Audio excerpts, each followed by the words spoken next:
എല്ലാവർക്കും ലാ ഫാമിലിയുടെ മറ്റൊരു വീഡിയോയിലേക്ക് സ്വാഗതം. ഇന്നത്തെ വീഡിയോയിൽ ഞങ്ങളുടെ ഒരു ബീച്ചിലേക്കുള്ള ഒരു യാത്രയുടെ ഡീറ്റെയിൽസ് ആണ്. ഇത് സ്കോട്ട്ലൻഡിലെ ഈസ്റ്റ് ലോത്തിയാൻ ഏരിയയിൽ എഡിംബ്രയിൽ നിന്നും 25 മൈൽ അപ്പുറയുള്ള യെല്ലോ ക്രെയ്ഗ് എന്ന് പറഞ്ഞ ബ്യൂട്ടിഫുൾ ആയിട്ടുള്ള ഒരു ബീച്ചാണ്. ഇതിൻ്റെ ഏറ്റവും വലിയ പ്രത്യേകതയായിട്ട് എനിക്ക് തോന്നിയത് വളരെ നീറ്റ് ആൻഡ് ടൈഡി ആണ്, ക്ലീൻ വാട്ടർ ആണ്.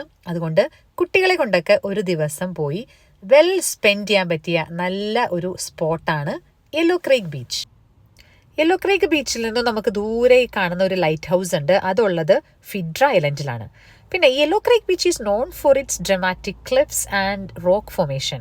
പിന്നെ അതിന് നല്ലൊരു ബ്യൂട്ടിഫുൾ ആയിട്ടുള്ള ഒരു കോസ്റ്റൽ പാത്ത് ഉണ്ട്. അതിൽ കൂടെയൊക്കെ നമുക്ക് നടക്കാനും കുട്ടികൾക്കൊക്കെ അവിടെ ഇരുന്ന് മണ്ണിലൊക്കെ ഇരുന്ന് കളിക്കാനും സീ ഷെല്ലൊക്കെ പറക്കാനും ഒക്കെ പറ്റും. പിന്നെ നമുക്ക് ലക്കുണ്ടെങ്കിൽ ഇപ്പോൾ സ്പ്രിംഗ് ടൈമിൽ സമ്മർ ടൈമിലേക്കാണ് പോകണമെങ്കിൽ സീലുകളെയും പിന്നെ ഒരു അറ്റ്ലാന്റിക് പഫിൻസ്, ഒരു സീ ബേർഡാണ്, നല്ല ബ്യൂട്ടിഫുൾ ആയിട്ടുള്ള ഒരു സീ ബേർഡാണ്, അതിനെയൊക്കെ കാണാനായിട്ടൊക്കെ പറ്റും. അങ്ങനെ ഒരു ദിവസം നമുക്ക് നന്നായിട്ട് സ്പെൻഡ് ചെയ്യാനായിട്ടുള്ള ഒരു അടിപൊളി സ്പോട്ടാണ് യെല്ലോ ക്രെയ്ഗ്.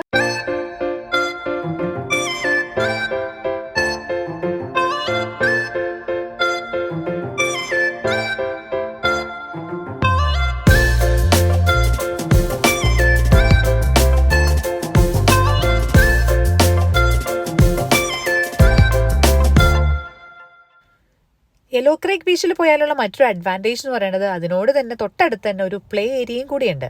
അവിടെ ആകുമ്പോൾ കുട്ടികൾക്ക് സ്വിങ് ചെയ്യാനും സ്ലൈഡ് ചെയ്യാനായിട്ടൊക്കെയുള്ള ഫെസിലിറ്റീസും കൂടെ ഉണ്ടാവും. അപ്പോൾ കുട്ടികൾക്ക് ഒട്ടും ബോറടിക്കുകയില്ല. രാവിലെ നമുക്ക് ബീച്ചിലും പോയി ഉച്ച കഴിഞ്ഞിട്ട് ഇവിടെ പ്ലേ ഏരിയയിലും കൂടെ കളിച്ച് അങ്ങനെ ഒരു ദിവസം നന്നായിട്ട് സ്പെൻഡ് ചെയ്യാൻ പറ്റും.